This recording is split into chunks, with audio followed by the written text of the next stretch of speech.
स्वागत है। आज हम एक ऐसी कहानी की गहराई में उतरने वाले हैं जो हम सबके जीवन का आधार है, मानव जनन यानी ह्यूमन रिप्रोडक्शन। हमारे हाथ में जो स्रोत है वो जीव विज्ञान की एक पाठ्यपुस्तक का अध्याय है। अब सुनने में ये थोड़ा सूखा लग सकता है, लेकिन हमारा मिशन है इस टेक्स्ट में छिपे उस अविश्वसनीय सफर को बाहर निकालना। मतलब कैसे दो सूक्ष्म कोशिकाएं मिलकर एक पूरे इंसान को रच देती हैं। हम शुक्राणु और अंडाणु के बनने से लेकर उनके मिलने, गर्भावस्था के 9 महीनों और फिर शिशु के जन्म तक की पूरी प्रक्रिया को समझेंगे। तो चलिए इस अद्भुत इंजीनियरिंग को परत दर परत खोलते हैं। बिल्कुल। और ये कोई एक घटना नहीं है, ये कई घटनाओं की एक शानदार श्रृंखला है। स्रोत इन्हें कुछ चरणों में बांटता है, जैसे युग्मका जनन मतलब स्पर्म और एग का बनना, फिर वीर्यसेचन, निषेचन और अंत्रोपर, सगर्भता और अंत में प्रसव। हम इस पूरे सफर को एक कहानी की तरह देखेंगे। तो कहानी का पहला हिस्सा शुरू करते हैं पुरुष जनन तंत्र से। स्रोत के मुताबिक ये शरीर के श्रोणी यानी पेल्विक हिस्से में मौजूद होता है। हाँ, और इसके मुख्य किरदार हैं एक जोड़ा वृषण यानी टेस्टीज, कुछ सहायक नलिकाएं, ग्रंथियां और बाह्य जननेंद्रियां। यहाँ एक बात मुझे हमेशा बहुत दिलचस्प लगी है। वृषण जहाँ शुक्राणु बनते हैं वो शरीर के अंदर नहीं बल्कि उदर गुहा के बाहर एक थैली वृषण कोश या स्क्रॉटम में होते हैं। ऐसा क्यों है? ये प्रकृति के बेहतरीन डिजाइन का एक क्लासिक उदाहरण है। वृषण कोश आप कह सकते हैं एक तरह का क्लाइमेट कंट्रोल सिस्टम है। ये वृषण के तापमान को शरीर के सामान्य तापमान से लगभग 2 से 2.5 डिग्री सेल्सियस कम रखता है। और ये मामूली सा तापमान का अंतर इतना जरूरी क्यों है? क्योंकि शुक्राणु बनने की प्रक्रिया, जिसे शुक्राणु जनन कहते हैं, वो बहुत ही संवेदनशील होती है। उसे पूरी क्षमता से काम करने के लिए ये कम तापमान चाहिए। अच्छा, मतलब अगर तापमान ज्यादा हो तो ये प्रक्रिया ठीक से नहीं हो पाएगी? बिल्कुल, उस पर बहुत बुरा असर पड़ेगा। कमाल है। तो असली प्रोडक्शन फैक्ट्री वृषण के अंदर है। जी। इसके अंदर की संरचना कैसी है? हर वृषण के अंदर करीब 250 छोटे छोटे कमरे होते हैं, जिन्हें हम वृषण पालिका कहते हैं। ओके। और हर कमरे में 1 से 3 बहुत ही महीन नलिकाएं होती हैं, शुक्रजनक नलिकाएं। असल में यही वो जगह है जहां शुक्राणु पैदा होते हैं। तो इन नलिकाओं के अंदर क्या चल रहा होता है? इनके भीतर 2 तरह की मुख्य कोशिकाएं काम करती हैं। पहली है नर जर्म कोशिकाएं, जो अर्धसूत्री विभाजन से गुजरकर शुक्राणुओं को जन्म देती हैं। और दूसरी है सर्टोली कोशिकाएं। आप इन्हें नर्स कोशिकाएं समझ सकती हैं। नर्स कोशिकाएं मतलब ये पोषण देती होंगी? हाँ बिल्कुल, इनका काम इन बनती हुई जर्म कोशिकाओं को पोषण देना और सहारा देना है। और मैंने सुना है कि हार्मोन का भी इसमें बड़ा रोल होता है। बहुत बड़ा। इन नलिकाओं के बाहर कुछ खास कोशिकाएं होती हैं, लीडिक कोशिकाएं। ये एंड्रोजन नाम का हार्मोन बनाती हैं, जिसमें सबसे मुख्य टेस्टोस्टेरोन है। अच्छा। और यही हार्मोन पुरुषों के यौन लक्षणों और शुक्राणु बनने की पूरी प्रक्रिया को नियंत्रित करता है। ठीक है, तो शुक्राणु फैक्ट्री में बन तो गए, लेकिन बनने के बाद उनका सफर कहाँ और कैसे होता है? मतलब वे सीधे काम के लिए तैयार नहीं होते होंगे। नहीं, बिल्कुल सही कहा। उन्हें एक तरह के ट्रेनिंग और ट्रांसपोर्ट सिस्टम से गुजरना पड़ता है। अच्छा। ये सहायक नलिकाओं का एक पूरा नेटवर्क है, जिसमें वृषण जालिका, शुक्रवाहिकाएं, अधिवृषण और शुक्रवाहक जैसी नलियां शामिल हैं। इस सफर के दौरान वे परिपक्व होते हैं। और गतिशील भी बनते होंगे। हाँ, और गतिशील बनने की क्षमता हासिल करते हैं। और इस सफर में उन्हें मदद करने के लिए भी कुछ होता होगा, फ्यूल जैसा कुछ? हाँ, यहीं पर सहायक ग्रंथियों का काम आता है, जैसे शुक्राशय, पुरस्थ ग्रंथि। इन ग्रंथियों से निकला तरल पदार्थ, जिसे शुक्राणु प्लाज्मा कहते हैं, वो शुक्राणुओं के साथ मिल जाता है। अच्छा, तो ये प्लाज्मा एक तरह से शुक्राणुओं के लिए लंच बॉक्स और फ्यूल टैंक का काम करता है, ताकि उनके लंबे सफर में उन्हें ऊर्जा मिलती रहे। बिल्कुल सही। इस प्लाज्मा में फ्रुक्टोज यानी ऊर्जा, कैल्शियम और कई एंजाइम होते हैं, और ये उन्हें गति करने के लिए एक माध्यम भी देता है। शुक्राणु और ये प्लाज्मा मिलकर ही वीर्य यानी सीमन बनाते हैं। पुरुष तंत्र की ये इंजीनियरिंग तो वाकई कमाल की है। लेकिन इस कहानी का दूसरा और उतना ही जटिल आधा हिस्सा अभी बाकी है। स्त्री जनन तंत्र में ये प्रक्रिया कैसे चलती है, जहां न सिर्फ युग्मक बनता है बल्कि एक पूरे जीवन को 9 महीने तक पालना भी होता है। ये वाकई में और भी ज्यादा जटिल और सिंक्रोनाइज्ड है।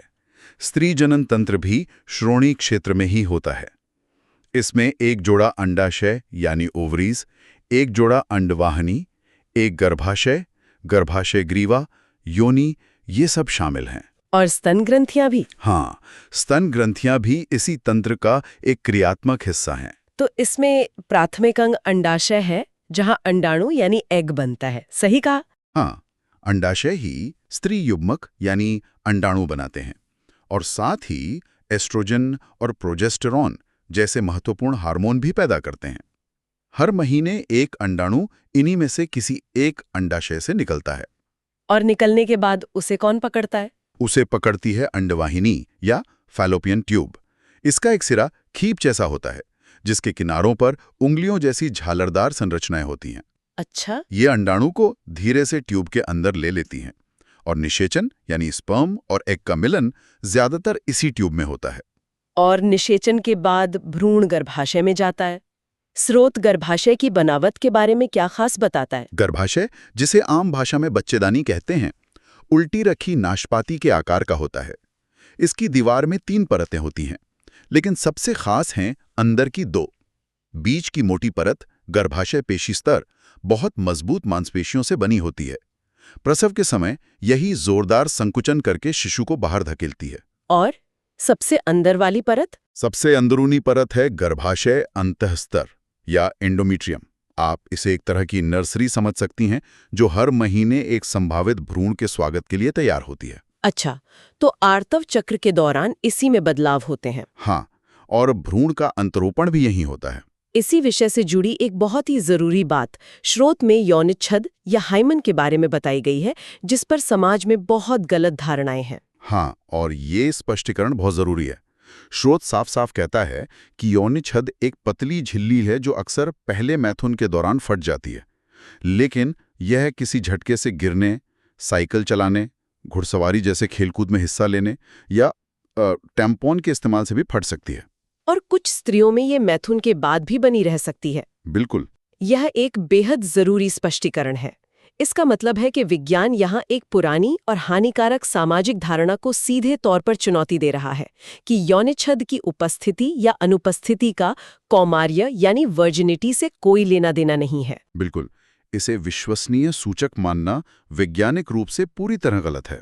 ठीक है, तो अब हमारे कहानी के 2 मुख्य किरदार शुक्राणु और अंडाणु कैसे बनते हैं, उस प्रक्रिया पर आते हैं जिसे युग्मक जनन कहते हैं। पहले शुक्राणुओं के बनने की बात करते हैं। शुक्राणु जनन की प्रक्रिया लड़कों में किशोरावस्था में शुरू होती है और यह एक लगातार चलने वाली प्रक्रिया है। वृषण की नलिकाओं में मौजूद कोशिकाएं अर्धसूत्री विभाजन से गुजरकर 4 बराबर शुक्राणु बनाती हैं। और एक शुक्राणु की संरचना वो भी काफी कारगर होती है ना? हाँ, बहुत। एक सिर, गर्दन, मध्यखंड और एक पूंछ। इसके सिर में ऐसा क्या खास होता है? सिर में एक्रोसोम नाम की एक टोपी जैसी संरचना होती है। आप इसे शुक्राणु का की कार्ड या ड्रिलिंग टूल समझ सकते हैं। इसमें खास एंजाइम होते हैं जो अंडाणु की बाहरी दीवार को भेदने में मदद करते हैं। और मध्यखंड पावर हाउस होगा? बिल्कुल। उसमें माइटोकॉन्ड्रिया भरे होते हैं जो पूंछ को गति देने के लिए ऊर्जा देते हैं। और अंडाणु बनने की प्रक्रिया, जिसे अंड जनन कहते हैं, क्या वो भी ऐसी ही है? नहीं, यहीं पर कहानी में एक बहुत बड़ा और हैरान करने वाला मोड़ आता है। अंड जनन शुक्राणु जनन से बिल्कुल अलग है। एक मिनट, ये बात तो वाकई हैरान करने वाली है। मतलब एक महिला अपने सभी संभावित अंडे लेकर ही पैदा होती है, जबकि पुरुष जीवन भर नए शुक्राणु बनाते रहते हैं।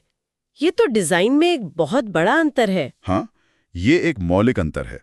जन्म के समय एक बालिका के अंडाशय में लाखों मात्र युग्म कोशिकाएं होती हैं, जो विभाजन की एक खास अवस्था में आकर रुकी होती हैं। जन्म के बाद कोई नई कोशिका नहीं बनती। और किशोरावस्था तक उनकी संख्या कम हो जाती है। हाँ, तब तक बस 60,000 से 80,000 ही बचती हैं। और एक और बड़ा अंतर है, शुक्राणु जनन में एक कोशिका से 4 बराबर शुक्राणु बनते हैं, लेकिन यहाँ ऐसा नहीं होता। सही कहा, यहाँ विभाजन असमान होता है। जब प्राथमिक अंडक विभाजित होता है तो एक बड़ा द्वितीयक अंडक बनता है और एक बहुत ही छोटा सा ध्रुवीय पिंड। ऐसा क्यों? ऐसा इसलिए होता है ताकि पोषक तत्वों से भरा कोशिका द्रव्य यानी साइटोप्लाज्म बड़े अंडक के पास ही रहे, जो भविष्य में भ्रूण को पोषण देगा। ठीक है, तो किशोरावस्था के बाद स्त्री के शरीर में हर महीने एक पूरी तैयारी होती है, जिसे आर्तव चक्र या मेंस्ट्रुअल साइकिल कहते हैं। ये क्या है? ये सिर्फ एक बायोलॉजिकल टाइमलाइन नहीं है, बल्कि एक पूरी तरह से सिंक्रोनाइज्ड ऑर्केस्ट्रा है जो हार्मोन्स द्वारा संचालित होता है। ऑर्केस्ट्रा, अच्छा। हाँ, और ये औसतन 28 या 29 दिनों का चक्र है। इसकी शुरुआत को रजोदर्शन और इसके खत्म होने को रजोनिवृत्ति या मेनोपॉज कहते हैं। तो इस ऑर्केस्ट्रा के मुख्य हिस्से क्या हैं? मोटे तौर पर 4 चरण हैं। पहला है आर्तवप्रावस्था यानी पीरियड्स, जो 3 से 5 दिन चलता है। ये तब होता है जब अंडाणु निषेचित नहीं होता, तो गर्भाशय की वो नर्सरी वाली परत टूटकर रक्त के रूप में बाहर निकल जाती है। तो ये एक तरह से पुरानी तैयारी को हटाकर नई शुरुआत करना है। इसके बाद क्या होता है? इसके बाद आती है पुटक प्रावस्था। इस दौरान अंडाशय में एक पुटक या फॉलिकल बड़ा होकर परिपक्व होता है, जिसके अंदर अंडाणु होता है। साथ ही गर्भाशय में वो एंडोमेट्रियम की परत फिर से बननी शुरू हो जाती है। और फिर आता है सबसे मुख्य दिन। हाँ, चक्र के लगभग 14वें दिन LH नाम के हार्मोन का स्तर अचानक बहुत तेजी से बढ़ता है। इसे LH सर्ज कहते हैं। ये एक तरह का ग्रीन सिग्नल है। इसके कारण वो परिपक्व पुटक फट जाता है और अंडाणु अंडाशय से बाहर निकल आता है। इसी घटना को अंडोत्सर्ग या ओव्यूलेशन कहते हैं। और अगर इस समय अंडाणु निषेचित नहीं हुआ तो चक्र का आखिरी चरण शुरू होता है, पीतपिंड प्रावस्था। वो फटा हुआ पुटक अब एक नई संरचना पीतपिंड या कॉर्पस ल्यूटियम में बदल जाता है। और ये क्या करता है? यह बड़ी मात्रा में प्रोजेस्टेरॉन हार्मोन बनाता है, जिसका काम गर्भाशय की परत को प्रेगनेंसी के लिए तैयार और स्थिर रखना है। लेकिन जब निषेचन नहीं होता तो यह पीतपिंड नष्ट हो जाता है, प्रोजेस्टेरॉन का स्तर गिर जाता है और गर्भाशय की परत टूट जाती है, जिससे अगला चक्र शुरू हो जाता है। बिल्कुल। तो शरीर हर महीने एक संभावित जीवन के लिए एक घर तैयार करता है। अगर मेहमान नहीं आता तो उस तैयारी को हटा दिया जाता है। अब मान लेते हैं कि अंडोत्सर्ग के समय शुक्राणु मौजूद है, तो आगे क्या होता है? गतिशील शुक्राणु योनि से गर्भाशय और फिर अंडवाहिनी तक का सफर तय करते हैं। अगर उसी समय अंडाणु भी वहां पहुंच जाए तो निषेचन हो सकता है।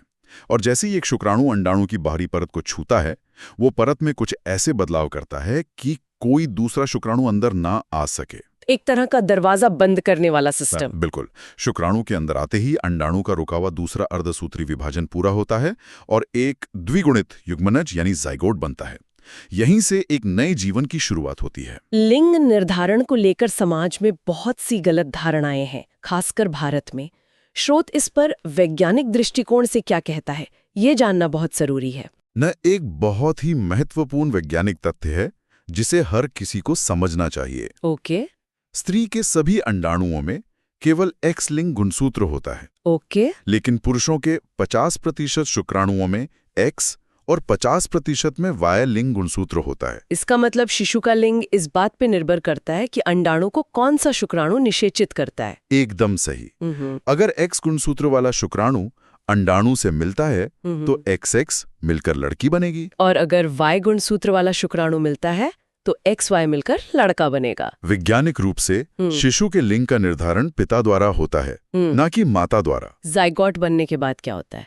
अब तो ये एक कोशिका है। अब यह एक कोशिका तेजी से विभाजित होना शुरू करती है। 1 से 2, 2 से 4, 4 से 8, इस 8 से 16 कोशिकाओं वाले भ्रूण को तूतक कहते हैं। ये विभाजित होते होते गर्भाशय की ओर बढ़ता है और एक खोखली गेंद जैसी संरचना में बदल जाता है, जिसे कोरकपुटी या ब्लास्टोसिस्ट कहते हैं। और फिर ये गर्भाशय की दीवार से जुड़ जाता है। हाँ, ये ब्लास्टोसिस्ट गर्भाशय की एंडोमेट्रियम परत में धंस जाता है। इसी प्रक्रिया को अंतरोपण या इम्प्लांटेशन कहते हैं। और यहीं से सगर्भता यानी प्रेगनेंसी की आधिकारिक शुरुआत होती है। अंतरोपण के बाद 9 महीने की गर्भावस्था में क्या होता है? अंतरोपण के बाद भ्रूण और गर्भाशय के ऊतकों के बीच एक खास संरचना बनती है, जिसे अपरा या प्लेसेंटा कहते हैं। यह एक नाभि रज्जु या अम्बिलिकल कॉर्ड के जरिए भ्रूण से जुड़ी होती है। तो अपरा एक तरह से भ्रूण का लाइफ सपोर्ट सिस्टम है। सबसे बेहतरीन एनोलॉजीज में से एक है।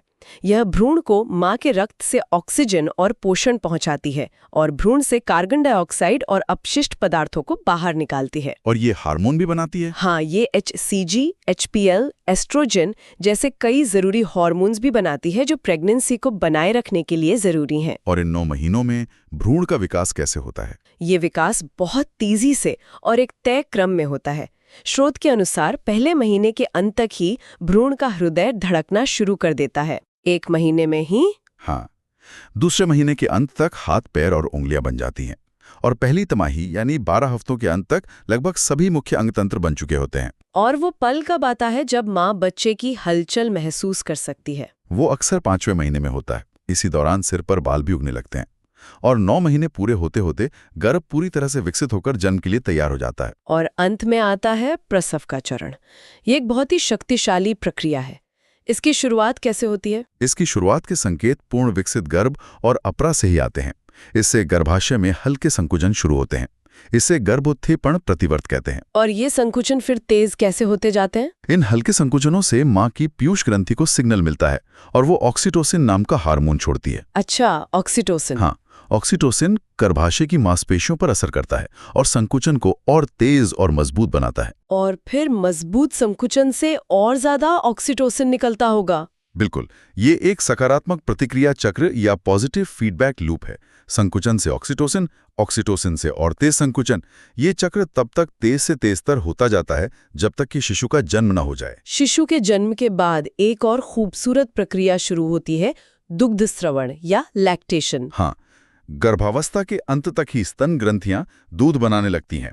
जन्म के बाद शुरुआती कुछ दिनों तक जो गाढ़ा पीला दूध निकलता है उसे प्रथम स्तन्य या कोलोस्ट्रम कहते हैं। इसे लिक्विड गोल्ड भी कहा जाता है ना? सही कहा, क्योंकि यह पोषक तत्वों के साथ साथ एंटीबॉडीज से भरपूर होता है जो नवजात शिशु को शुरुआती संक्रमणों से लड़ने की ताकत देता है। एक तरह का पहला टीकाकरण। हाँ, कह सकते हैं। इसीलिए डॉक्टर शुरुआती कुछ महीनों तक सिर्फ स्तनपान की सलाह देते हैं। तो ये था 2 कोशिकाओं से एक पूर्ण मानव के बनने तक का अविश्वसनीय सफर। ये एक ऐसी प्रक्रिया है जो हार्मोन, कोशिकाओं और शारीरिक संरचनाओं के एक जटिल और सटीक तालमेल पर निर्भर करती है। हर कदम पर एक अद्भुत समन्वय। वाकई प्रकृति की इंजीनियरिंग का इससे बेहतर उदाहरण मिलना मुश्किल है। आज की इस चर्चा के बाद हम एक विचार सोचने के लिए छोड़ जाते हैं। स्रोत ने हमें बताया कि स्त्री में अंडाणु बनने की प्रक्रिया भ्रूण अवस्था में ही शुरू हो जाती है और जन्म के समय से ही अंडों की संख्या सीमित होती है जो समय के साथ घटती जाती है। वहीं पुरुषों में शुक्राणु बनने की प्रक्रिया किशोरावस्था से शुरू होकर बुढ़ापे तक जारी रह सकती है। तो विचार ये है, नर और मादा युग्मकों के निर्माण के समय और मात्रा में ये मौलिक जैविक अंतर केवल जनन से परे मानव जीवन चक्र, स्वास्थ्य और शायद सामाजिक भूमिकाओं को भी कैसे प्रभावित करता हो।